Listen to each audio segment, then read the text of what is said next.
I'm Lee Martin. And this is co-host Flo. And you can catch us every Tuesday night from 7 until 9 p.m. on RadioNext.tv, the Cool Breeze site. We'll see you there.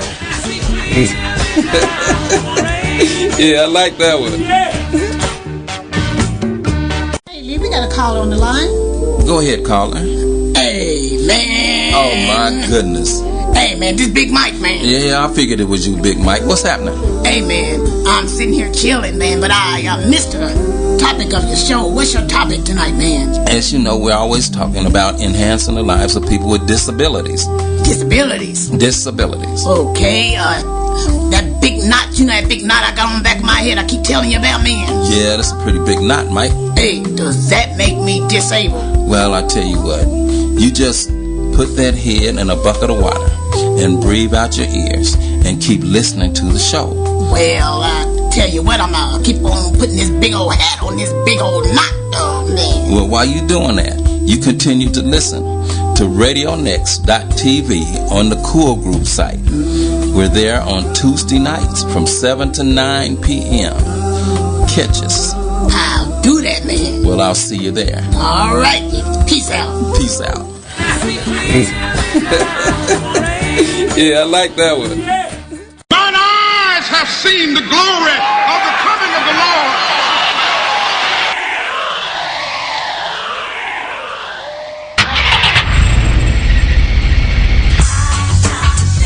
See what I'm saying. This is Lee Martin. See what I'm saying. This is Lee Martin. I'll see you there. Hello, this is Lee Martin. Yeah, I like that one. We're located in Indianapolis, Indiana at 6267 Kaufman Road. And we're here on the RadioNext.tv on the Cool Groove site. And our CEO is Mr. Harold Bell. And you can catch him on Saturday mornings from 8 a.m. to noon. We have sustained awareness messages for our listening audience, which we're very thankful that you guys have made it in to listen to the See What I'm Saying show.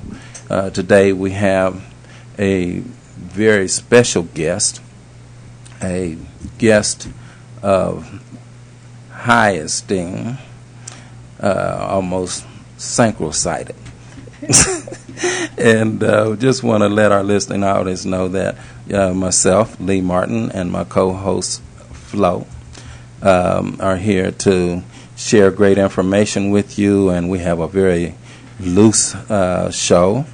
And, we want you to listen, to learn, to have fun, enjoy the music, and, just learn, because our national president, the national president of the National Federation of the Blind, President Mark Riccobono, who has been at the helm now for a year and maybe about 3 weeks. So we just want to welcome each and every last one of you to the See What I'm Saying show. Flo, how are you doing today? I'm doing great. I'm doing wonderful. Yes, it's been a very, very hot and humid day around here. I'll tell you, just terrible. And I know that's getting to be like that around the country.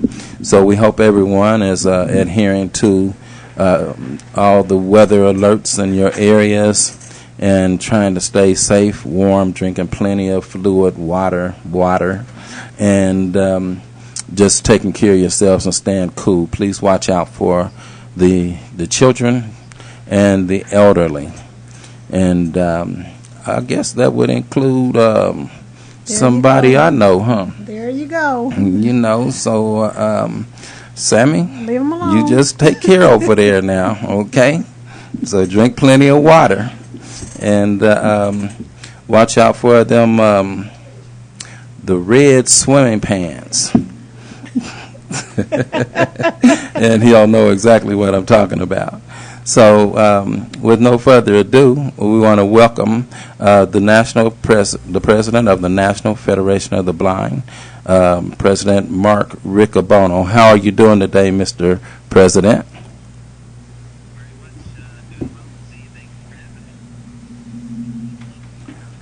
I trust that things are going well with you on your end.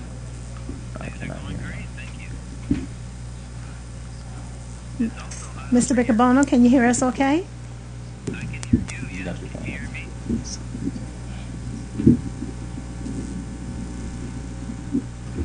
Okay. Let's get the connection going. I hear you. Go ahead. Okay. Can you hear us now? I can hear you. Can you hear me? He hears you. Okay. Okay, Mr. President. We just want to thank you for coming on to our show today. We're having a little technical difficulties from this end, which we're working on. And there we go. So, how's things in Baltimore? I didn't hear the last thing you said. We just trust that things are well in your area. Yes, things are doing great here in Baltimore. Just how are things in Baltimore, Maryland? Things are going very well in Baltimore. Thank you. Well, thank you once again for joining us on the See What I'm Saying show. It is certainly a privilege for myself and the show, the station itself, and our listeners to have you with us today. Well, I'm pleased to be here to talk about what we're doing in the National Federation of the Blind to raise expectations and help blind people live the lives they want. Yes, sir, and that is one of the great things that we have going on with our organization, which we just celebrated our 75th year in existence.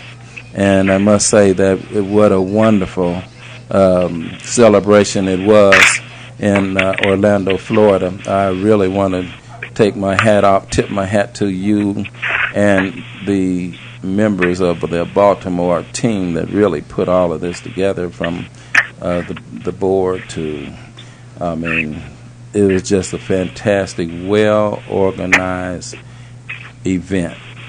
And thank you for helping making me a world record holder. Officially amazing. We're not afraid to take on big things in the National Federation of the Blind, and our convention is the envy of all who come to know it. It is as effective and powerful as it is because we have members all over the country who put energy and imagination into the convention, and we have a staff team that has helped us to build partnerships with key players that continue to push us in a way that we expand the convention and the reach that we have. We never have enough people at our convention, though. We had 2,800 plus this year, and we could use a couple thousand more. And I know as vast as our organization is, with over 50,000 members and 500 chapters throughout the country, that's a huge undertaking. And since being around since 1940, a lot has transpired over the years. And I guess one of the greatest things that I've seen with the organization, and wow, there's so many, great events to talk about or to share. But for most people that are listening, and we can't even begin to touch the surface within the time frame that we have, even if we had a whole week. But for anyone that's listening that want to learn more about the National Federation of the Blind, you can visit us at our nfb.org. And we also have Facebook and social media sites that you can visit us on, and we welcome you to to visit us and learn more about us, because today you're going to learn a lot about our organization and our president. As I stated earlier, he has been at the helm for about a year and 3 weeks now. That sounds about right. Yeah. And I was there at the monumental event when the torch was passed from President, I hate to say it like this, former President Mark Mauer to current President Mark Riccobono. Now, was there any favoritism choosing you because your first name is Mark? Well, I don't think so. Of course, I spell it correctly. He spells his name with a C, and I figure that's the wrong way to do it. So, I had one of my texts came in from a listener that wants to know, with your last name being Riccobono. Now, he wants to know what is your ethnicity? Well, I probably can't get away with saying that I'm Irish. So I am Sicilian, 50% Sicilian. So my father came over from Sicily when he was 5. He spent his first few years in Sicily with my grandmother, who was there. My grandfather had been in the United States for a little while trying to make his way and plant some seeds, and eventually got the rest of the family over here. So my dad did spend the first 5 years of his life in Sicily. I'm also Norwegian, though, and so I have quite a Norwegian and a little bit of German background as well. Wow, we're going to have to do that little, what they call that, the little tree. They have that DNA tree. And I'm going to have to check that out myself, because I hear a lot of people say they think that they're from different parts of the world, genealogy. And they end up finding, that, they have a little bit of flavor from all around the world in their family history. So it's interesting that you shared that with us. I know I was speaking with one of our constituents out in Washington area, where you were participating in a rally, and they indicated that for those of us that can't see and those that have seen and watched the Fonzarelli show, that you kind of favor the Fonz. Well, I'm not sure I can speak to that, except that I did grow up in Milwaukee, and I do know about Harleys, and I have met Harry Winkler before, so all those things, I guess, count in my favor. Well, I tell you what, that's that's nice for us to know. And what we're going to do right now, we're going to take us a short break, and we're going to be right back on RadioNext.tv on the Cool Groove site on the See What I'm Saying show with myself, co-host Flo, and with our very special guest, the president of the National Federation of the Blind, Mark Riccobono with a K. So we'll be right back, and enjoy listening to America by Ray Charles. We'll be right back.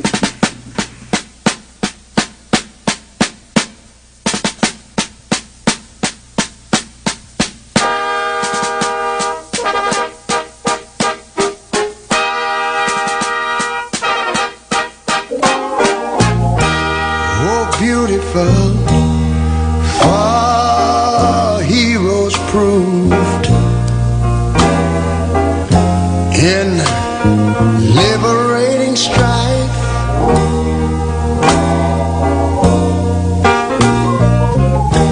Who more than self their country loved, and mercy more than life.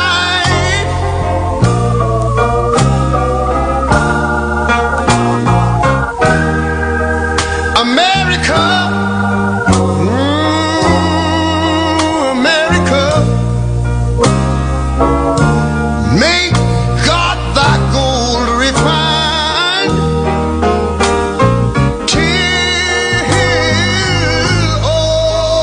success, be nobleness, and every gain divine.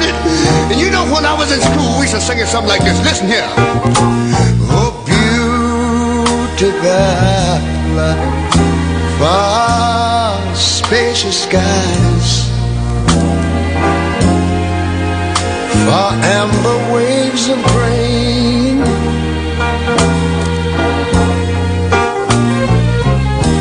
for purple mountain majesties, above the fruited plain. But now wait a minute, I'm talking about America, sweet America. You know, God done shed his grace on thee.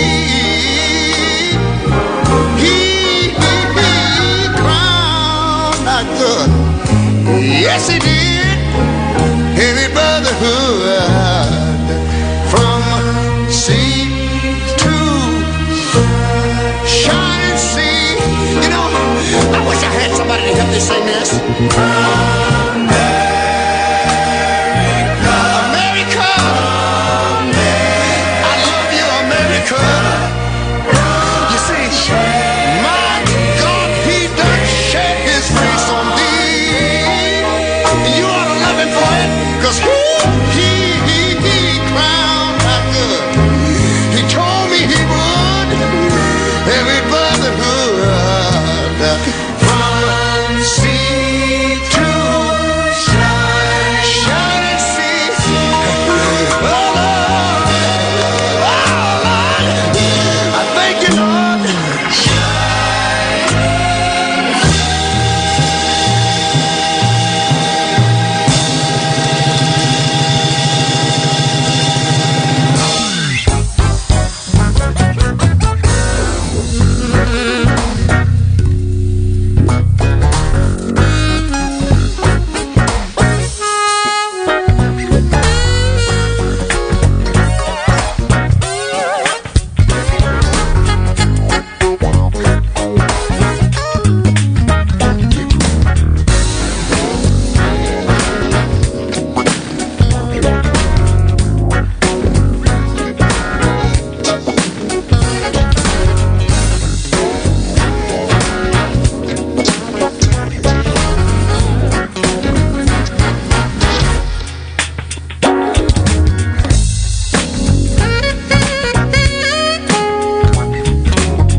This is Lee Martin.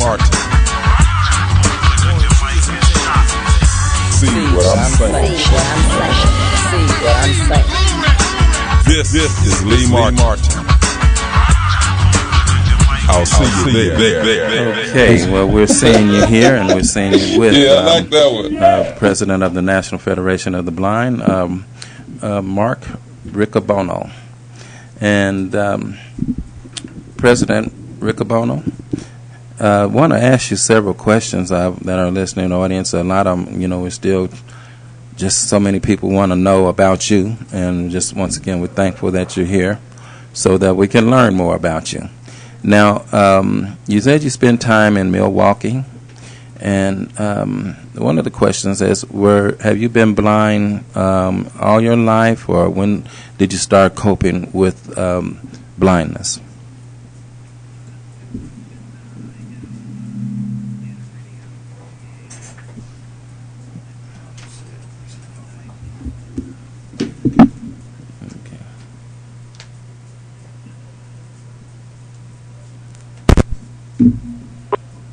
For someone who's very young to deal with aniridia and glaucoma the way that I did, starting out at around age 5.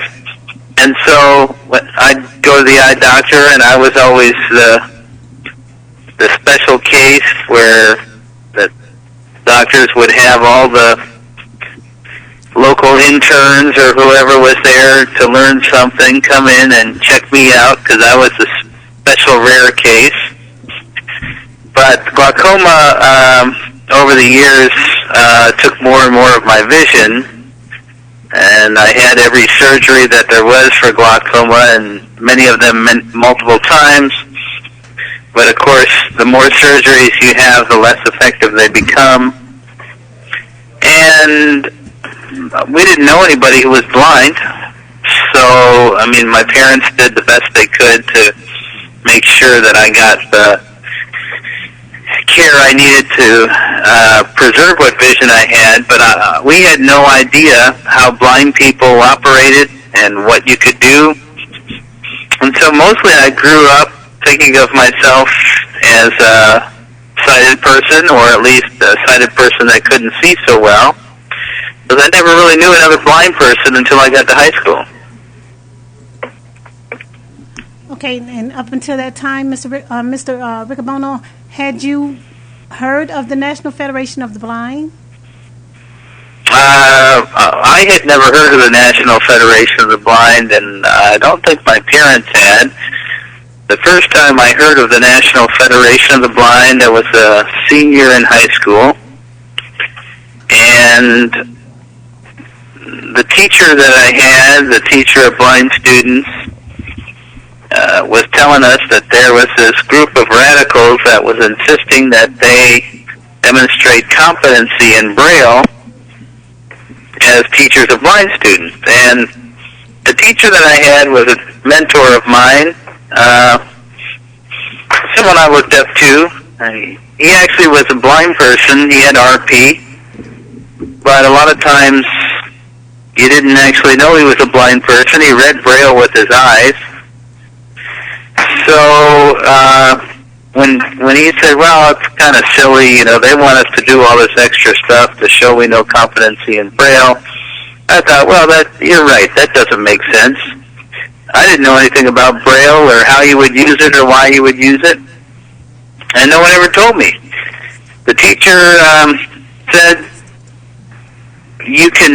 we can teach you Braille if you want to learn it. By that time I was a senior in high school, and I had worked really hard to have 2 study halls, and no one ever gave me a reason why I would want to learn Braille. So I declined that opportunity, and it took me a number of years after that before I came across blind people in the National Federation of the Blind who told me some of the reasons that I might want to learn Braille. And mostly they taught me by doing the things they did why I would want to learn Braille and what it could do in my life. So, as a young man growing up coping with the glaucoma, does that run through your family, or were you just the only one affected by that in your family? I was the only one. My mom also has aniridia, but she drives. She can read print perfectly fine. The only real impact she has from aniridia is that because she doesn't have an iris, she's sometimes sensitive to light. But she hasn't had any of the glaucoma and therefore vision loss from glaucoma. So we didn't really have any experience with that at all. So, as a young man growing up and full of vinegar, did you try to participate in any school activities other than the academia?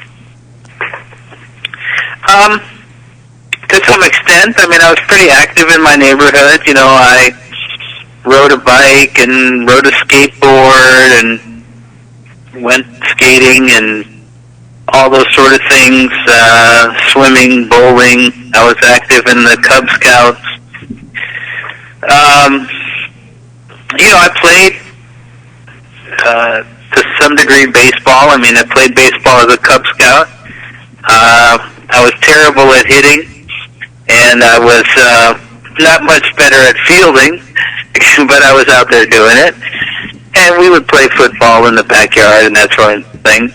But no one ever really engaged me in the fact that I could participate in sports in a real way. It wasn't until my senior year in high school that I found out there might be things that I could do or should be doing. So I got myself on the track team, and I ran the 800 during my senior year. But, and it's not that it was too late, but I went many years, obviously, without knowing I could really be competitive in sports, because I didn't know any blind people that were doing it. So you actually had a pretty normal childhood, as we would say normal is. Your childhood seemed pretty normal. But what do you think your biggest challenge was growing up with glaucoma? My biggest challenge was the fact that I didn't know I was a blind person and that I was faking being a sighted person. I spent a lot of emotional energy trying to be someone that I wasn't, and I spent a lot of psychological energy being nervous and wondering about what I was going to have to see next and anticipating stuff that I didn't have to worry about had I had the blindness skills and the confidence to know that it was respectable to be blind.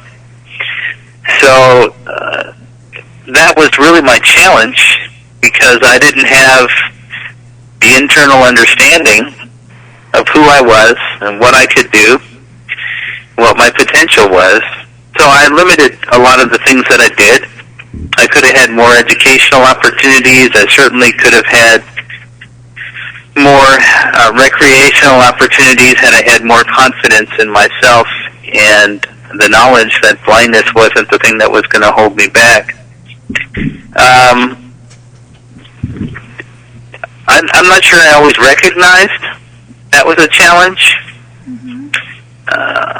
because I was very good at faking it. And I think one of the things is that there are a lot of people who are blind that don't recognize they're blind, and they convince themselves, like I did, that they're doing pretty good and they're getting by, and that's good enough.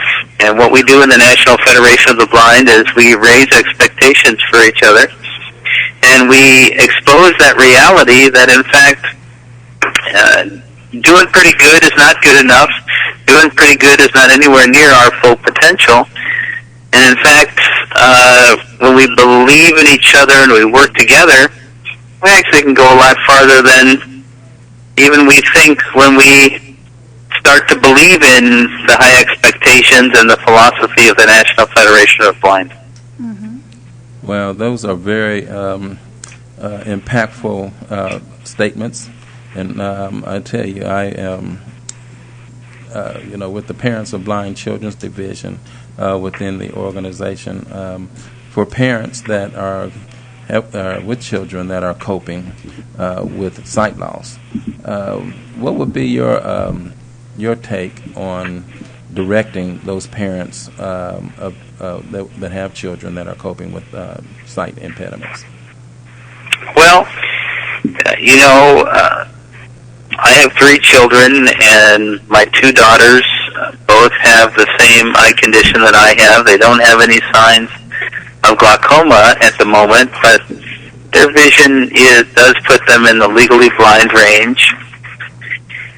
And luckily, my wife and I are both blind, and we're members of the National Federation of the Blind, and so we have a lot of understanding about blindness.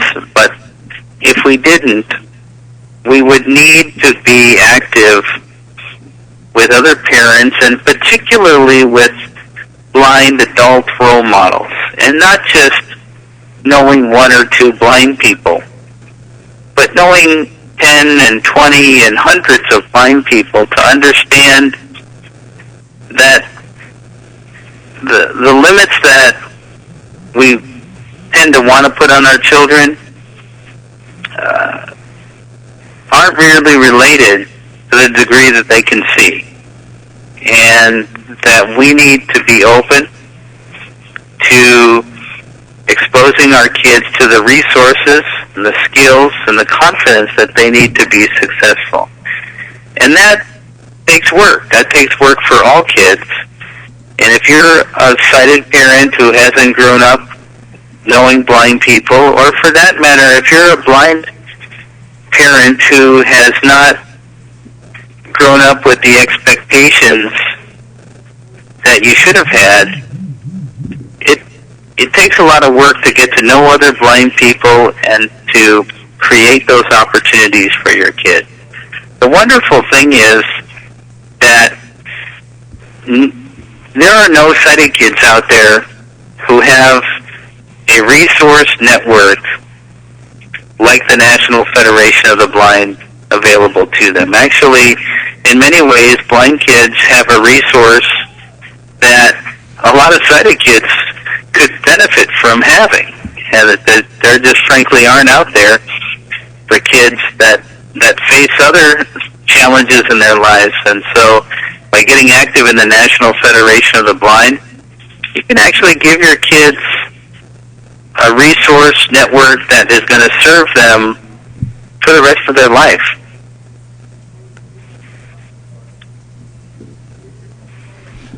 And what advice would you give to individuals, Mark, who, as you mentioned, would be in that time in their life where they are pretending to see, pretending that everything is okay? What type of advice would you give to individuals like that? What I would say is that it's easy to convince ourselves that we're doing all we can. And if you open yourself to the fact that there are people out there who are blind, who are ready and willing to help you learn the things that we've learned and develop your skills and abilities in a way that's going to expand your life, that doesn't require vision. If you open yourself to that, there's a whole group of people that are willing to help you. And there's risks in it, because most of the things we do in life that are interesting, that put us in a place of excitement, of opportunity, have risk. We can avoid all the risks by just sitting around and doing nothing. But when we take risks in a way that makes sense, and we find people that know how to manage those risks and understand them, we can create real value and opportunity. So it's not easy. It takes time. It takes understanding. It takes commitment. People that go around for many decades as a sighted person and suddenly become blind, no, you're not going to fully understand on day one how to be a competent blind person. And you're going to bump into stuff, and you're going to spill stuff, and you're going to get frustrated. But that's part of the process of adjusting. And the key is to not let those things define what your future can be. And what we know in the National Federation of the Blind is that with proper training and opportunity, blindness doesn't have to define what your future is like. And we see that every day in the work that we do. Well, I tell you what, brother, Mark Riccobono, I called you brother Mark Riccobono, and I just wanted to, we're going to take a short pause, and we're going to come right back. We're going to have a great song brought on, and we'll be right back after the one song with the president of the National Federation of the Blind, President Mark Riccobono. Graduated college as a blind student. How can I independently find job listings? Thanks to the National Federation of the Blind, visually impaired Hoosiers can hear newspapers, circulars, and magazines from across the globe. It is a fantastic service. Learn more by calling 855-963-6476 or visit nfbnewsline-in.org. We are the nation's blind, and we read NFB Newsline.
I'm Danny Wayne Beamer, Program Manager of the Elder Blind Program at the Will Center in Terre Haute, Indiana. I introduce the NFB Newsline to seniors in 13 southwestern counties in Indiana. I also utilize the NFB Newsline for my radio station public affairs shows. The NFB Newsline. Experience it today. Learn more by calling 855-963-6476 or visit nfbnewsline-in.org. We are the nation's blind, and we read NFB Newsline. You're listening to See What I'm Saying on RadioNext.TV, Cool Groove Radio. Lee? Okay. All right.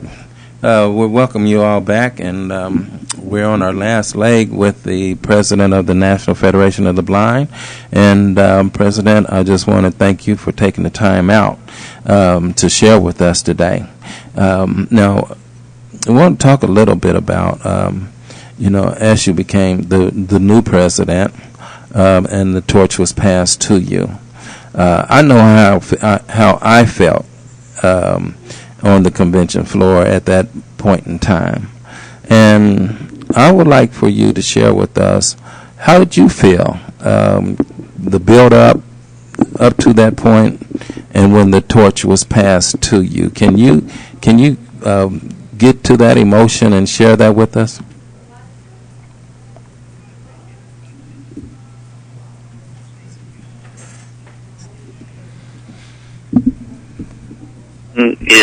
Is more about an awesome responsibility and an awesome opportunity. The National Federation of the Blind is built on a bond of trust, and that trust is between the elected leaders and the members and amongst the members. And so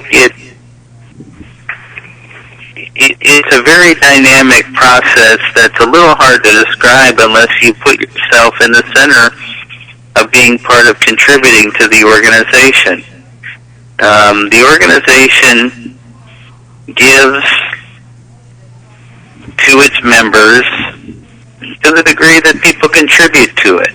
I have been trying to give back to the organization what it has given to me, and I find that the more I contribute, the more I get in terms of how my own life is enriched and my own understanding of the world and what we can do as part of it.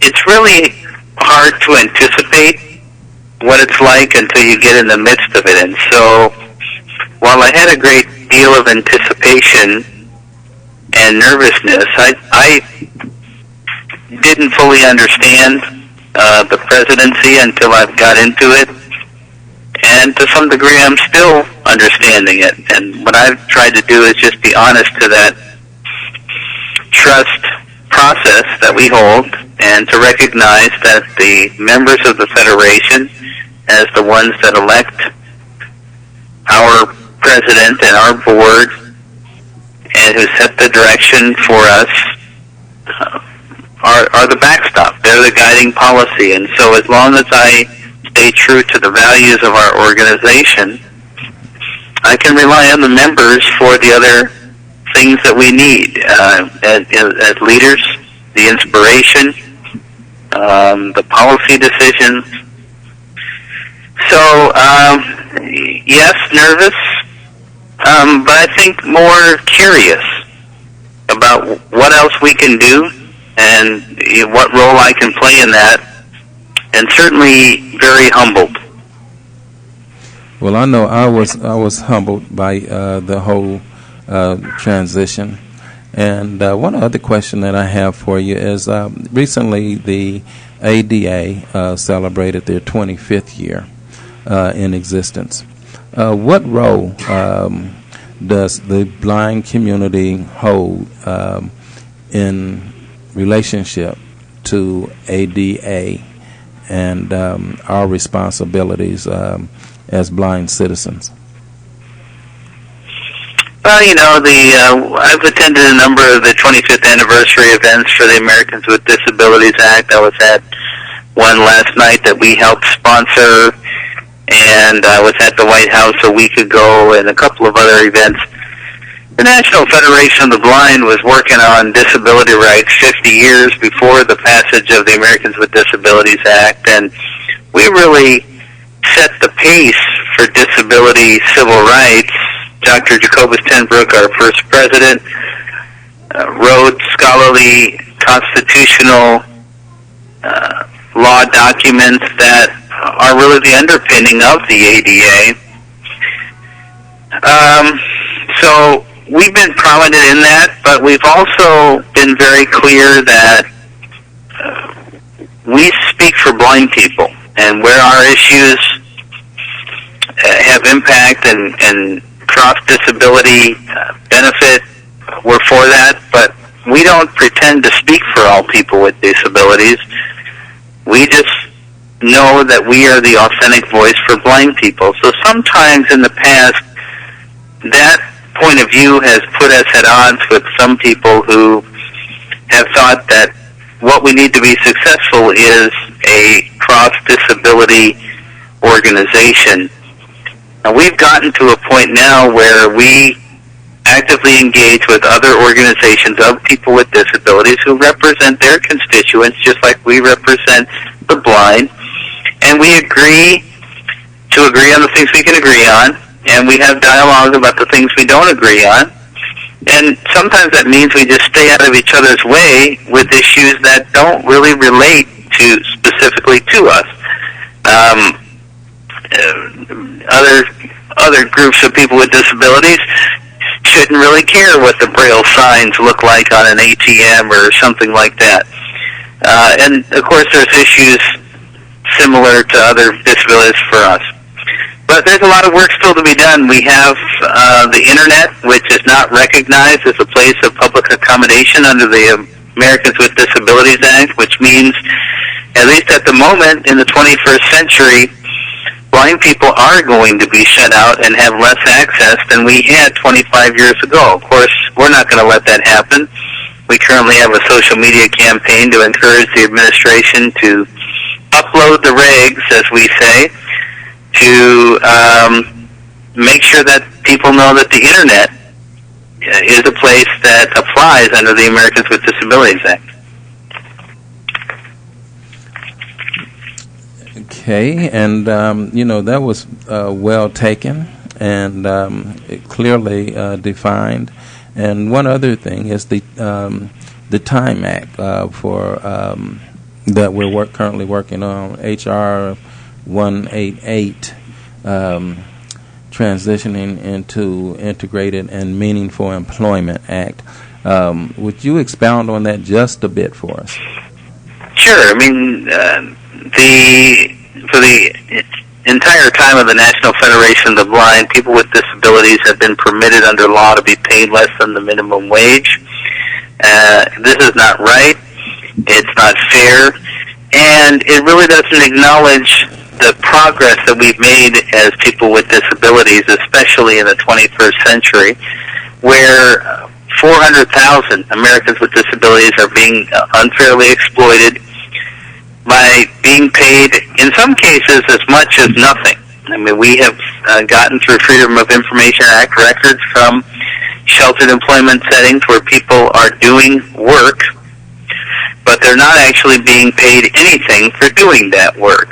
Well, that doesn't make sense, and that's because of the law. And so one of the things we need to work on is employment, and the first thing in employment is getting people to have a basic understanding that we deserve the same minimum wage as everybody else, and we deserve the opportunity to use our capacity to compete in the marketplace and to be paid a fair wage. And so that's what 188 does. It helps transition the employers who just really aren't equipped to maximize the potential of people with disabilities by transitioning them out of working with people with disabilities and getting those people with disabilities into jobs that are better suited to their skills and abilities, and to really promote some of the employment models out there for people with disabilities that work that aren't taking unfair advantage of the labor that people with disabilities provide. And that's trending in our direction. History is on our side, and either the outdated employers are going to get on board, or they're going to cease to be players in the marketplace. Well, President Mark Riccobono, we here at the See What I'm Saying show and Radio Next TV, and I'm sure that our affiliate president, Ronald Brown, and our affiliate here in Indiana, want to say thank you so very much for your time and your extended time on our show today. And I trust that our listening audience, we have a plethora of questions that's coming through, and we will try to get around to posing those questions at some other forum and getting back to some of these questions that our listening audience are having. So with no further ado, and trying to keep track with your time, I just want to say thank you so very much for sharing with our listening audience. We have listeners from all over the country, and matter of fact, we have several listeners over in Africa that is on board with us today. So we just want to thank you so very much for your time and your commitment to the organization and your leadership. So do you have any words in parting that you would like to say? Just to say that I would invite everybody to join the National Federation of the Blind. You can visit nfb.org to learn more about it. We need more people to be part of our movement and to help us build the future and to dream where we need to go next. I hope that I'll have the opportunity to meet many of your listeners who I have not had the opportunity to meet, and I look forward to participating on the show again in the future. Well, Mark, we certainly look forward to that as well, and you just take good care of yourself, and because you are the voice of the nation's blind, and we need you to take good care of yourself. So in parting, we just want to say thank you so very much. Thank you. And we look forward to talking with you in the very near future. Great. Thank you very much. Thank you, sir.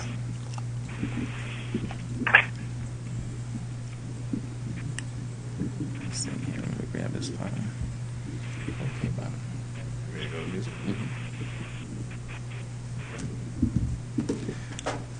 I was bumping into things, squinting, getting headaches. I knew something was wrong when I found out I was losing my sight. Bosma Enterprises answered all my questions about living with vision loss. They were the kind of resource that didn't just have a solution, they had my solution. They developed a plan for me based on who I was, on who I still am. To learn more about Bosma services or make a donation, call 317-684-0600 or visit bosma.org. Bosma Enterprises, navigating blindness since 1915.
tell me when we get ready to go back on. Ready now.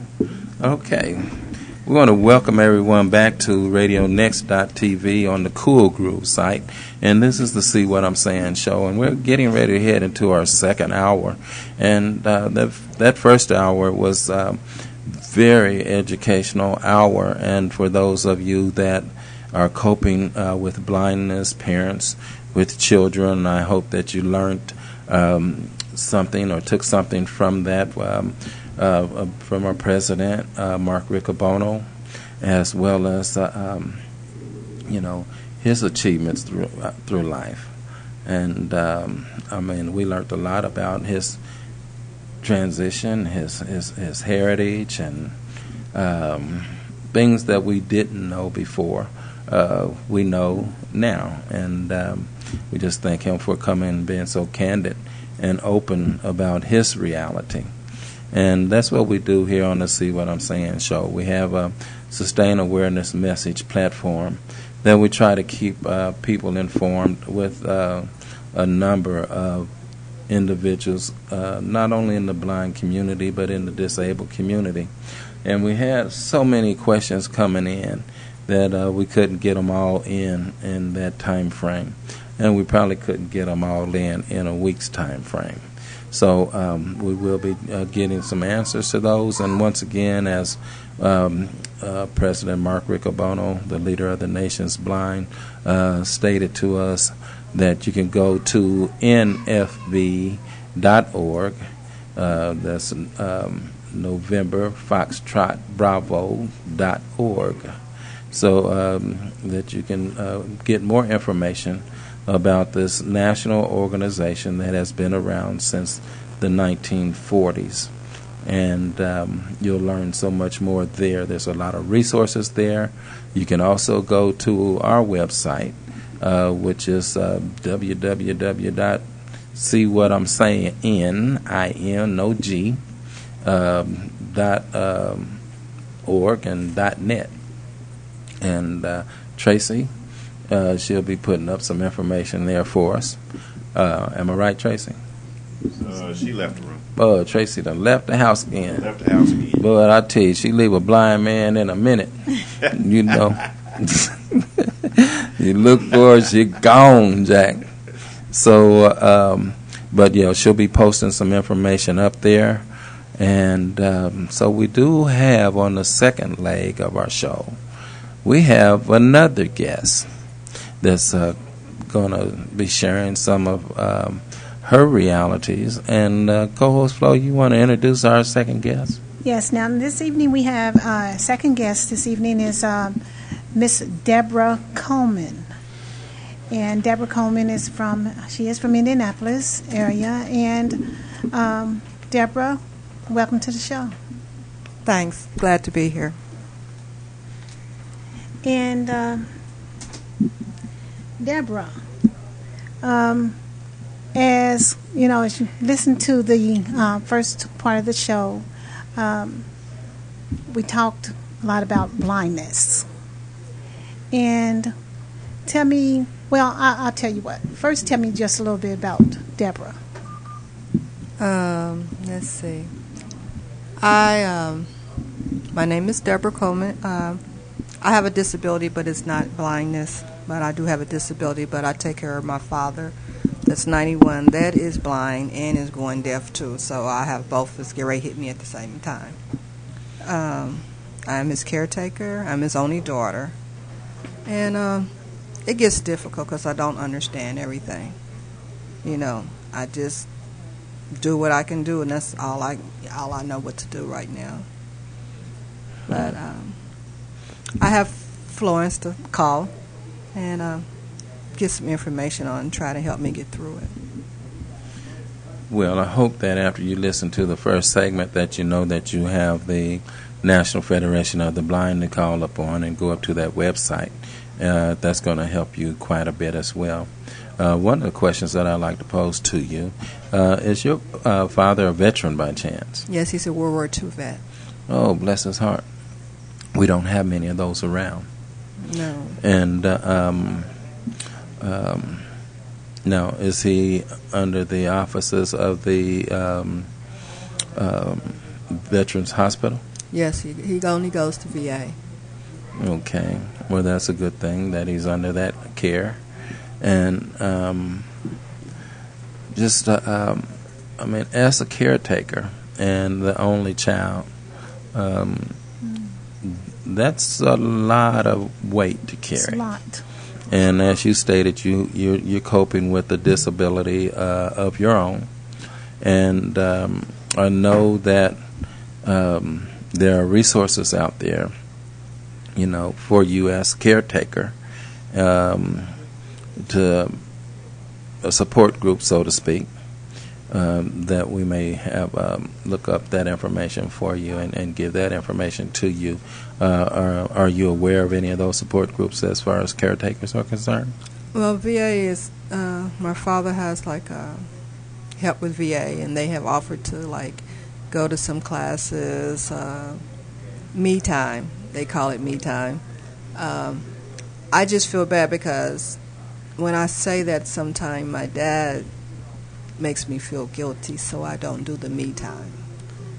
I stay mostly with him. He's settled in his way, and so I just kind of cut my life short and to do whatever he needs to be done.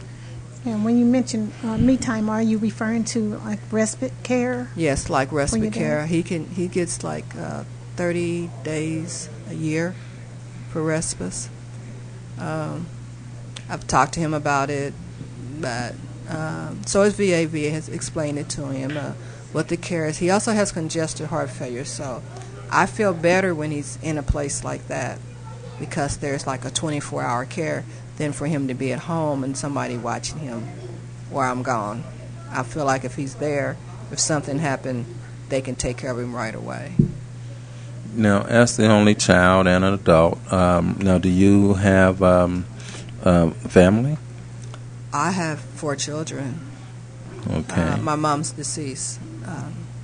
There's nobody on my mother's side at all. And for as my father's side, everybody's gone on his side. Well, so it just seems as though, from what you described to us, is that you have a lot of weight on your shoulders. And now, do you?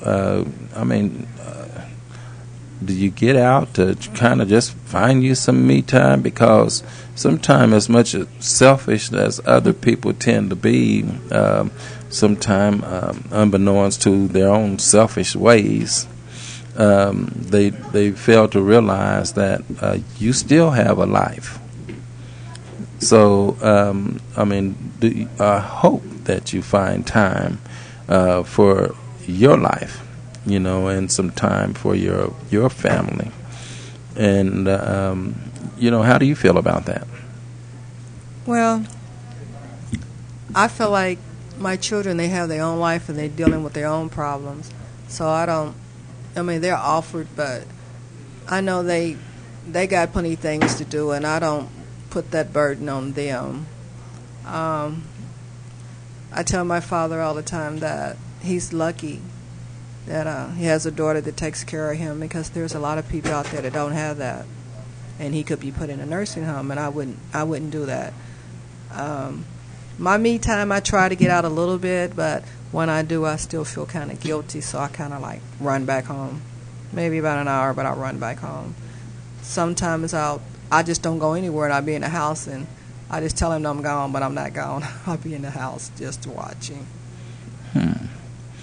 Well, we got to, take a short break, and we're going to find us some me time while we go on the break, and I'll make sure you find you some me time. So we're going to take us a short pause for the calls here on RadioNext.tv on the Cool Groove site on the See What I'm Saying show with co-host Flo and our guest Debbie Coleman. Okay, and you're out of Naptown, Indianapolis, Indiana. Yes, I am. Okay, so we're going to take us a pause, and we'll be right back. You're listening to See What I'm Saying on RadioNext.tv, Cool Groove Radio. Thousands of Indiana residents feel isolated from the world due to vision problems. Thanks to the National Federation of the Blind, visually impaired Hoosiers can hear newspapers, circulars, and magazines from across the globe. I'm a Vietnam veteran. I'm blind. I read Stars and Stripes on NFB Newsline. Learn more by calling 855-963-6476 or visit nfbnewsline-in.org. Subscribe free to NFB Newsline.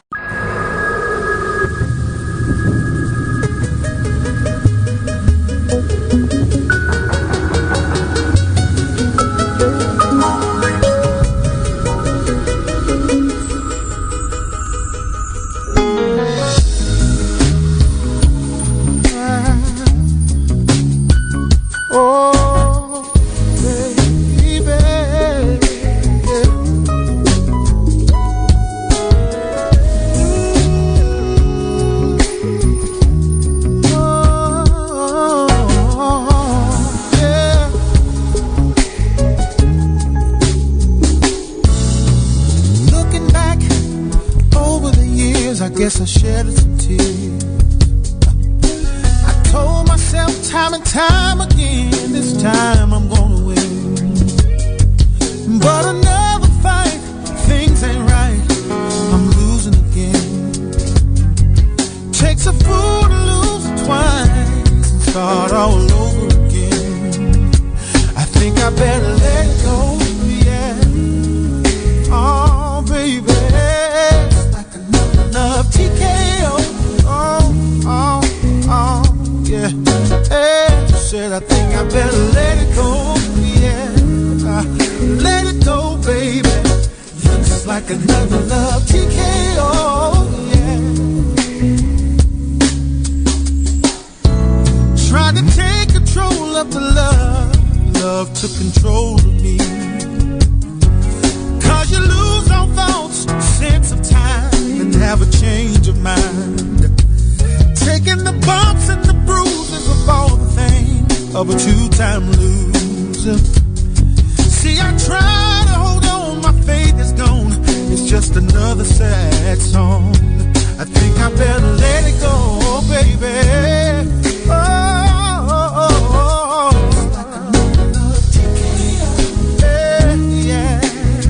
One more time now. Said I think I better let it go, yeah. Let it go, baby. Looks like another love TKO. Oh, baby.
There you go.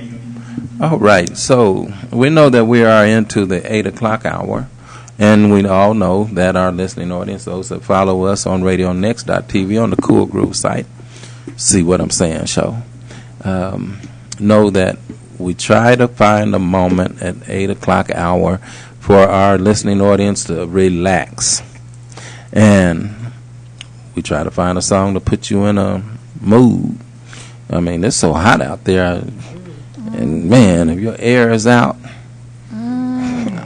ain't no song out there. There's no song out there going to put me in the mood. My air conditioner out and I'm sweating. Man, it's too hot to be between the sheets. Yes, it is. So, get on top of the sheets or something. Oh, no, we're talking about with no air now. We're talking critical stages now, you know. Yeah. Lord, y'all going to have to forgive me because we got Bobby the Bit on the air on the night, and he's clowning over there. But he's still kicking but that Bobby jazz. kicking that jazz. So, Bobby, what you got for us over there for the 8 o'clock hour? I'm looking at somebody that's just burning up and just frustrated with the day and trying to find their way and shoot. About wishing you were here. Wishing you was here? Yeah. You think he'll like that? Yeah. Okay, well, look here. There's going to be some wishing you was here. In this heat, suffering with me through this heated weather in this hot house. You know, so wishing you was here. And who was that by? This is Bob Baldwin featuring Marion Meadows and Will Downing. Marion Meadows and Will Downing. So wishing you were here. Enjoy that for your listening pleasure on our 8 o'clock hour.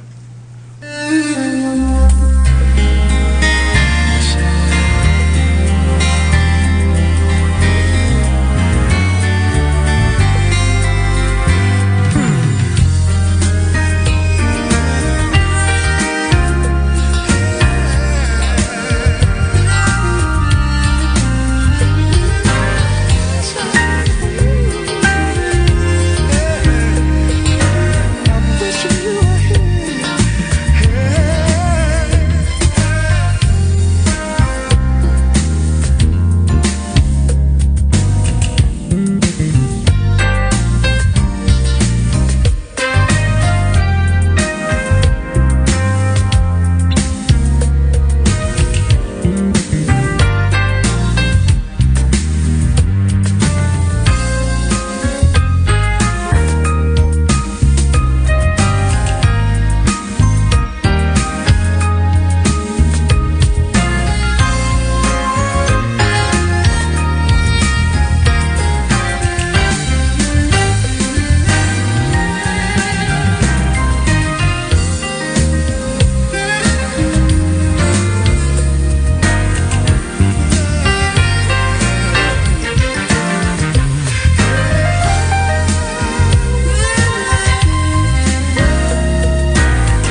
seen the glory of the coming of the Lord.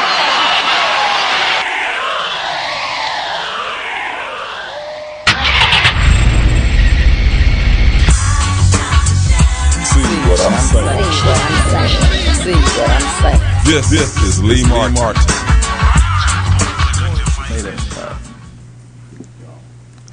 Okay, we're wishing you were here with Bob Bowen. And, wow, that was a pretty good song. Yeah. So I hope that they came while you was wishing. You know, the memory is a very fantastic thing. It is. Yeah, the mind is a terrible thing to waste. So, all right, Walter Lee, get it together. Okay, so we want to. There you go. I had to laugh at that myself. I was wait, no, okay. All right, now I think we're back on the spot. So, we have those. This is the time of the Leo, and a lot of the Leos are in full effect right now. And the strongest sign of all the signs is the sign of the Leo. And I just want to say happy birthday to all the Leos. And I want to send a special birthday wish out to Pam as she celebrates her birthday, which is today. I guess she's been celebrating her birthday Pam. Since Friday. And then we also have several other birthdays out there. So those of you that are Leos, enjoy your time. I know that you're getting ready to throw down because you just don't know how to do it any other way. And just enjoy your birthdays. And shoot, I tell you, we really got to be strong right now because this here heat and humidity around this country, man. I mean, it's getting. If you've got air. Yeah, I mean, if you got air, yeah, you know, if you're not, go to a pool or something like that. I guess, you know, I ain't got to worry about what they call that stuff they use nowadays, that little skin block or whatever what they call that stuff. Sunscreen. Shoot, we didn't have sunscreen when we was growing up. Well, they say that it's good no matter what. I don't care what they say. Shoot, we didn't have to have that when we were growing up. Shoot, just put some Vaseline on. No, not Vaseline. Vaseline good, block everything. No, turn you brown, turn you real brown. Shoot, I'm here to tell you, shoot, Vaseline to cure anything almost, you know.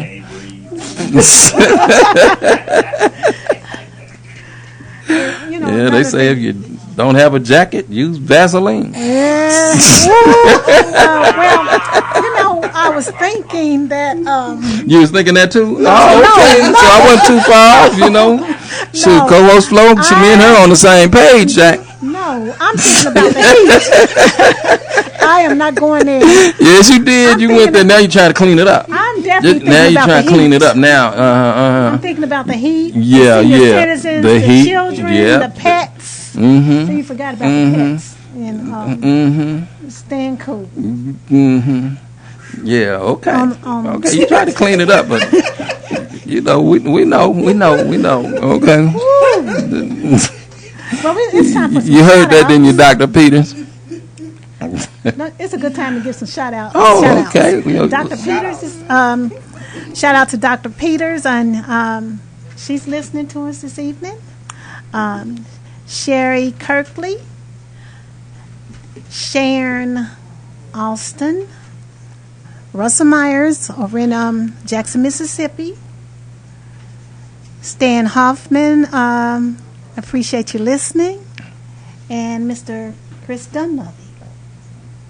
Oh, okay. And to all the listeners out there, thank you for listening. Yeah, Chris, we'll have to have you on the show again sometime soon because we got some conversation to conversate about. And also, I'd like to say, hey, I see you out there, Libra Robinson from Washington, D.C. I see you out there, Francis out of there in Virginia, and, you know, the Mr. Ray Razor, if he's out there listening out there in the D.C. area, those that are still on listening from the Baltimore, and man, we got people over there in Ohio that are listening with us. Dr. J.W. Smith, thank you for putting that out there in the Ohio. And I mean, my goodness, we got Richard Payne over there in Ohio, and just that whole group up there in Cleveland. And also Miss Barbara Pierce, if you're listening today, thank you for joining in. We also had a group out in Las Vegas that's listening, Support? Sephora and her husband, and then there's a real tall lady out there. She's really tall, and Miss Joy. Okay. She's every bit of 4'7". 4'7". Yes, all right, and Miss she Joy. carries a mean stick over there with the Blind Center in Las Vegas, doing some great things. All right. And just other people around the country that are listening to And us. I've got another one, Dee. LaDonna Belcher is listening to us this evening, so that's my daughter, my oldest daughter. Oh, that's your oldest daughter? Yes, she's a first-time listener. Oh, first-time listener. Mm-hmm. Okay, first-time listener.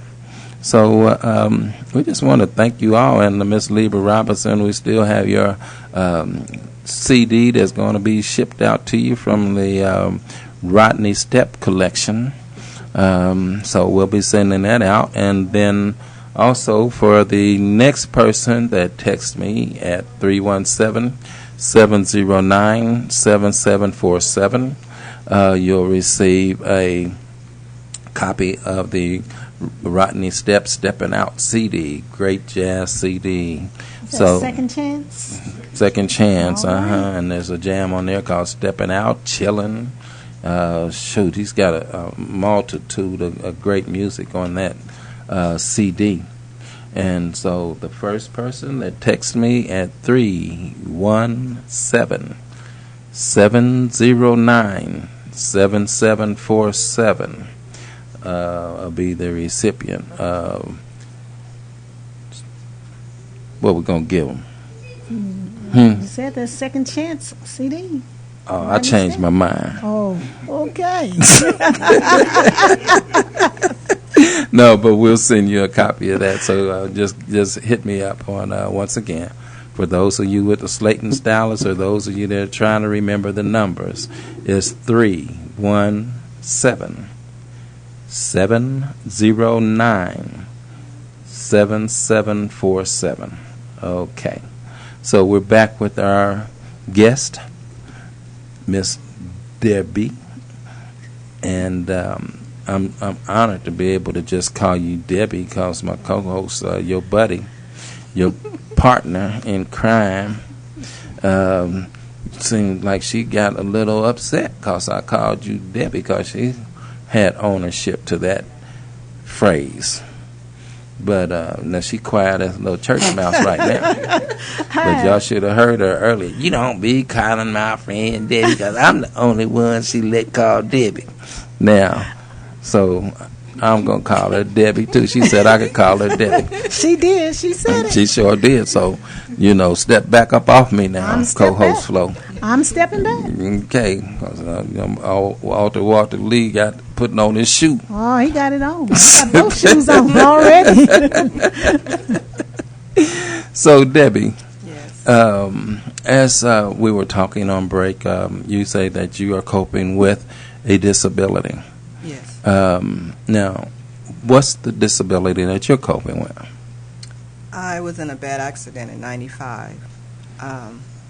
I have spinal stenosis, degenerative disc disease, arthritis in my spine, being diagnosed with fibromyalgia. It put me in a deep depression. Now, can you tell me, Deborah, what exactly is fibromyalgia? Fibromyalgia is a nerve pain that it's the nerves in your body that just, every part of your body just aches and hurts. I mean, it can put you to where you don't want to do nothing but sleep, you don't want nobody to touch you, you don't want nobody to talk to you, you just want to be left alone. And it's really nothing you can do about it because there's no cure for it. So, when you... when you're doing the fibromyalgia, That would be $1, please. you say fibromyalgia costs $1.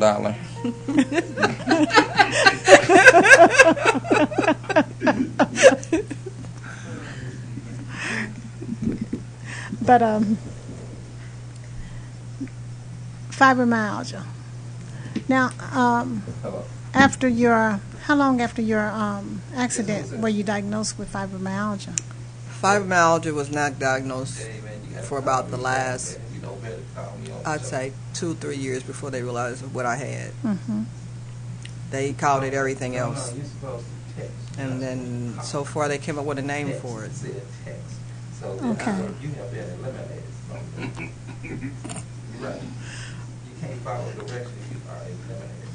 Okay. I am so sorry about that. Okay. Deborah.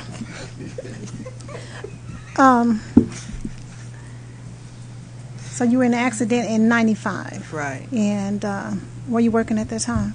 Yes. When I first had my accident, I was working for the Indianapolis Police Department. And I had an accident coming down Illinois. Car came across me and hit me. Mm-hmm. That kind of threw a toll in me because the day I had my accident, I was on my way to my honeymoon. I had just got married. Wow. That would put a damper in your No honeymoon. confirmation on that one. Okay. So you were working for the police department. Right. Got in an accident. Right. On the day of your honeymoon? Yes. Okay. And I still went out of town after I left the hospital. The doctor was saying, like, oh, you'll be all right now, but you will feel it later. But you did. Yes, Lord, I did. Okay, and as a result of the accident, Deborah, you have a lot of other things going on that actually have left you disabled. Right. I can't stand long for a long period of time. I can't sit for a long period of time. I can't sit on bleachers. Like if I go see my grandkids play sports, I have to have a chair. It put me in a depressed stage where when I hurt, I don't mean to be mean, but unless you have my pain and don't know how I feel, I just want to be left alone, so I isolate myself. So I put myself in a depression state where I isolate myself. I still do that now. It's kind of hard because I still take care of my dad, because when I hurt, I know he needs me, and he has to have a bell. I give him a bell to ring for me. Sometimes I want to throw the bell away, but I give it to him to ring, and sometimes he'll ring it, and it's just something that goes through my body, but I know he doesn't mean it, and he doesn't know I'm hurting, and I never let him know I'm hurting. I just go in there with a smile and do what I got to do. Well, I'll tell you what, you're just a daughter with a lot of responsibility, and I just can't imagine, not being able to want to move, because I have remembered, such pain to where you don't want to be bothered. You just have to go through this yourself. But depression, how are you coping with that right now? It comes and goes. With pain, there's pain medications, medications for depression. When I was hurting, I went to a doctor, and he gave me any kind of medication I want for pain. And I thought it was good because it was helping me cope. Because after I left the police department, I worked at another job that I went from 8-hour shifts to 12-hour mandatory shifts. From 12-hour mandatory shifts, I went to 16-hour shifts. I went from 3 days a week to sometime working 10 days. because we'd be short-staffed and they needed help, and I would always be the one that needed to be helped. But the medicine they gave me was to help my pain, but at a job standard, you're not supposed to take medication, and that's the only way I could function, is to take the medication. So it got to a point that the medication they gave me speeded me up. Well, I speeded up so much that I couldn't sleep at night, so they gave me a medication to make me sleep at night. So I went from speed, sleep, speed, sleep, speed, sleep. And after one medication didn't work, they kept opening the doses and the doses and the doses and the doses. I'll say I went from Vicodin to fentanyl patches. And one time I forgot to pick up my prescription. I was like, I'll pick it up next week. Well, I didn't know what withdrawals are. I never had them. I started shaking, didn't know what it was, irritable. And it's like I had to go get my medicine. As soon as I got my medicine, it's like my body's like, okay, we're cool now. And I'm like, I'm addicted to this medication. Didn't know how to act. You know, people was like, do you ever sleep? I never slept because I go to work at 6 in the morning. I'll work until 11 o'clock at night, and I'll clean my house, and then I have to be at work at 7 o'clock the next morning. I might lay down at 3 o'clock. So I just kept taking medicine, because the doctor said, oh, yeah. I said, he never told me I would get addicted to none of this medication. He never told me. So finally, when I realized that I was addicted, I got misrepresented by saying, you're going to a clinic to get you off medications. So I'm thinking I'm going to a doctor's office and he's going to wing me off this medicine. No, I go into a doctor's office. If anybody ever seen New Jack City with Pookie going into one of those rooms, is where they sent me to.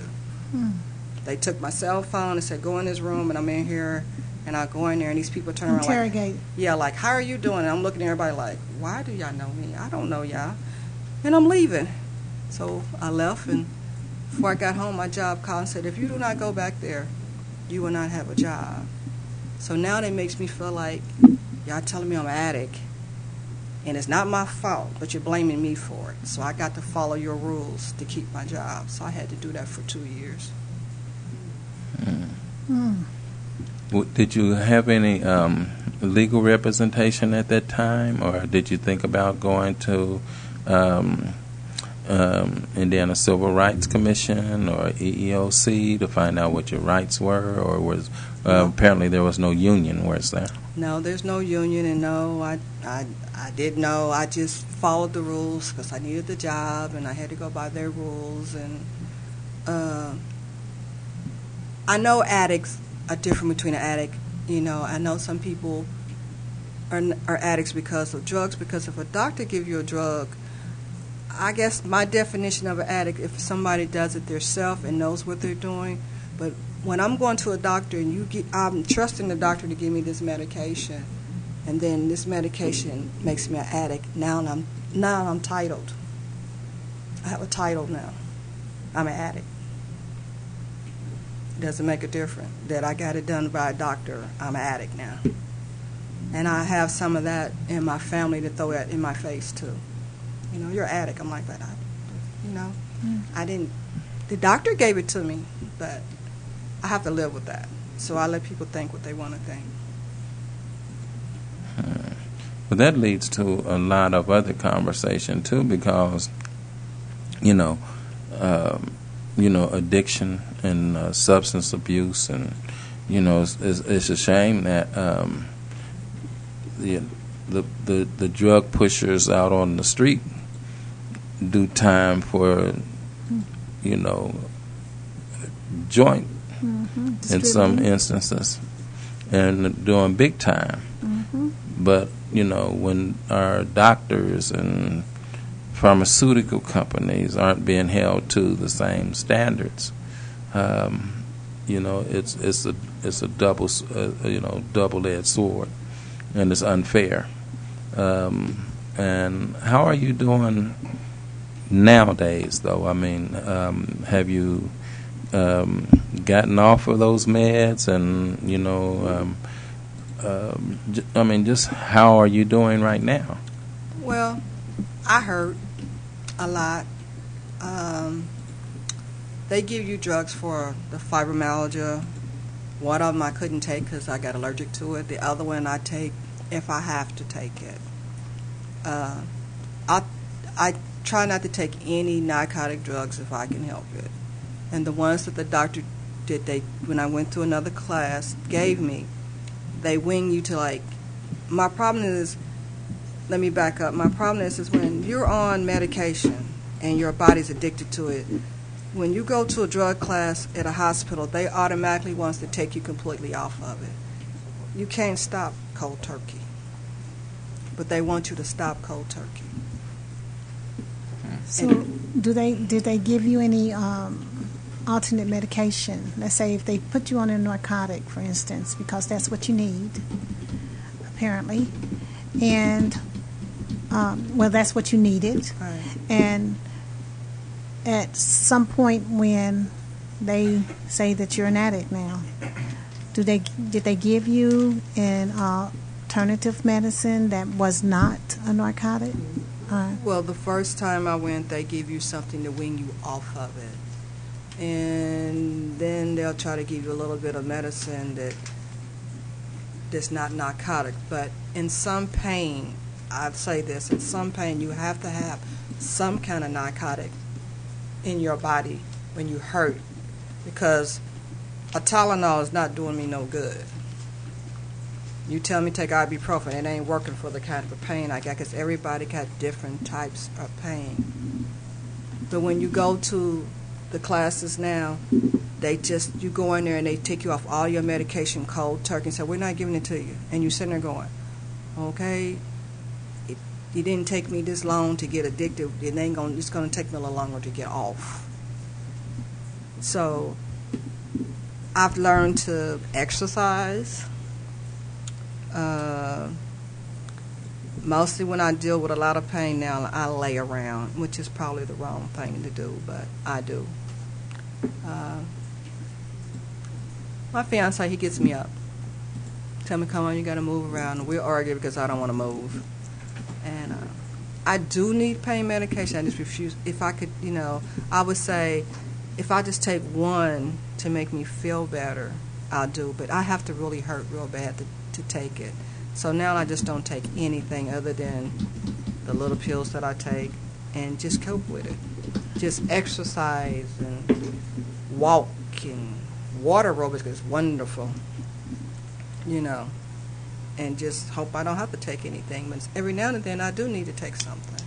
Now, were you directed to any support groups, to help with it or to help with the depression that goes along with it? I'm one of those type of people. I can go and I can talk to them, and sometimes when I go, they make me feel like I'm crazy. Like they look at you like you're crazy. I'm not crazy. So I have friends and family I talk to. I have you, Flo, when I call you. You're always my backup plan. We talk about it. I can talk to him about my fiance. I talk to him about it. I'll talk with my kids a little. They understand and they don't understand, but they're like, Mom's not taking no medicine, is she? If I sleep too much, Mom ain't on no pills, is she? I'm like, I'm fine. I just want to sleep. And how old are your children, can I ask? My oldest daughter's 41. I have a daughter 40. I have a son 35, and I have a son 31. You don't sound like you a day over 30 yourself, That's right. I'm like 28 and a half. And, it's just, I think it's very much encouraging to hear how you're trying to cope, or the way that you are coping. And I think our listening audience and individuals that are out there that's, dealing with medications, probably need to put your doctor in check. And also, I would say keep yourself abreast of what the legal system is for you as a patient, so that you won't be put into a situation as you have been put into. And I just can't imagine not being, just constantly not being wanting to be, able to be touched. Everybody like to be touched, So we're going to take a short break, and I want Bobby to touch some of that jazz over there. All right. So maybe she can. You got something that can get her up and moving, and I know she got some. Got some Rodney Step. Some Rodney Step. Oh, So man, Rodney Step. we're gonna send her over here to the little dance floor here and let her shake it down a minute, and then And Rodney Step and have her dropping like it's hot. dropping like it's hot. Okay, so and it is hot. I've been known to do that every now and then. You've been known to do that every now and then. Every now and then. Okay, well, you and your fiance, he's here. He's still over there. He in the corner. He in the corner. Well, okay, so He ain't gonna drop nothing. He's just gonna sit there and watch me. well, while he watching you, I'm gonna watch you too. You go. So we'll be right back on the radio next on the Cool Groove site with co-host Flo, Debbie, and myself.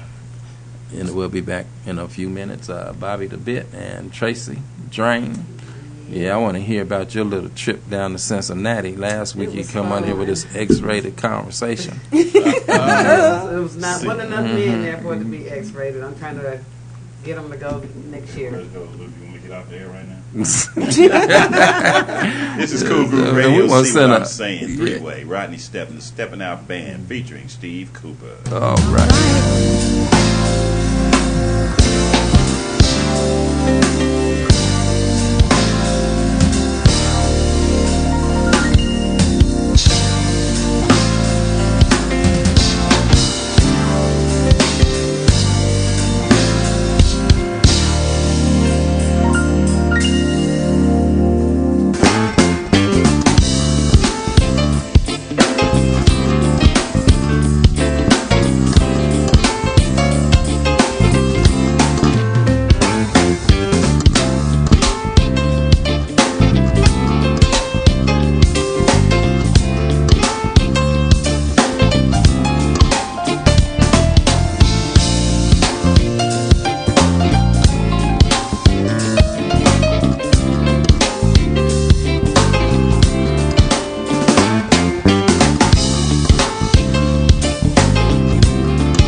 Okay, we're back here on RadioNext.tv on the Cool Groove site, and we're on our very last leg of our show.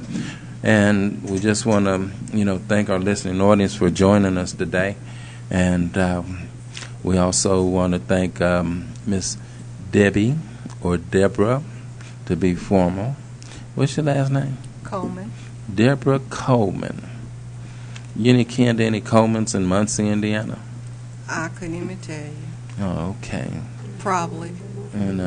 So we have Colemans up that way. And you know where Muncie, Indiana is, don't you? Yes, I do.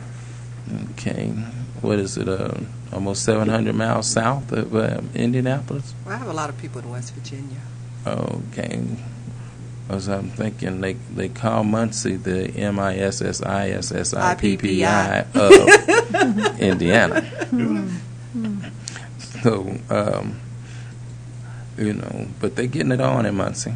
And there will be a Back to Muncie reunion coming up in August.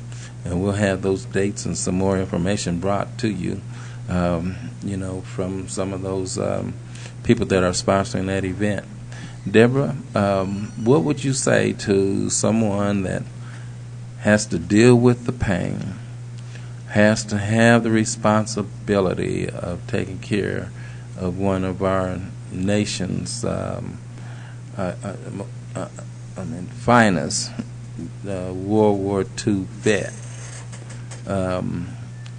with no real support system other than the VA, which I'm sure they have great services there. But what would you have to say as an individual to someone else that's having to caretake and still be in a lot of pain and difficulty? First, I'd say pray, because that's what I do every day. And I look at the part, I have my father here. He's the only one I have left, and I wouldn't change nothing that I'm doing. For as my pain, I pull it back, and I deal with it. My father never knows when I'm in pain, because I never show it to him, because I don't want him to think that if he knows I'm in pain, that it's like a burden. I would never let him know that he's a burden, because he's not. I just says exercise, keep your head up, and it gets better. It gets better. It gets better. Well, co-host Flo? Yes, sir. What's your parting words for today? My parting words this evening is Some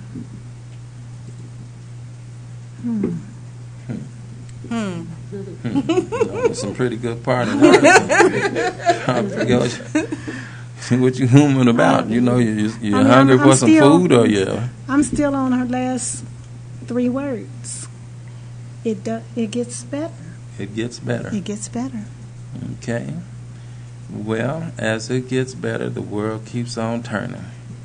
And Debbie, I just want to say thank you for coming on to our show and sharing with us your realities of what you're basically dealing with. Lord knows you don't need any stress in your life. So, just thank you once again for coming on and being the mother, the woman, and, the leader that you are. So, we want you to join us next week on the See What I'm Saying show. And so, we are here from 7 to 9 p.m. on Tuesday evenings. And we just want everyone to stay safe, cool, and calm. It's going to get really hot the next few days. So, as I do in our parting, we'd like to say, take a deep breath. Co-host Flo, would you take a deep breath? I can't hear that. Can you take a deep breath so we can hear it? Let's do it again.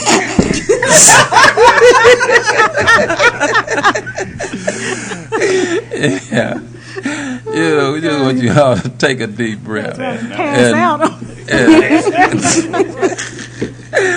Take a deep breath and try to find a good mirror to look in. Look at that internal mirror inside of you. Mm-hmm. And once you do that, try to find the best I in you. And I'm certain that when you take the time and contemplate and look at yourself internally, you'll find the best I in you. Share that with someone and find that peace, that tranquility. And once you do that, you'll see what I'm saying. So join us next week on the See What I'm Saying show here at RadioNext.tv on the Cool Groove site, 7 to 9 p.m. We'll be seeing you then. Take good care. Peace. Mine eyes have seen the glory of the coming of the Lord.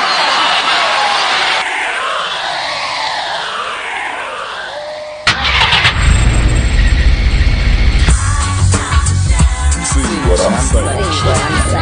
See what I'm saying. This is Lee Martin. See what I'm saying. See what I'm saying. This is Lee Martin. I'll see you there. Yeah, I like that one.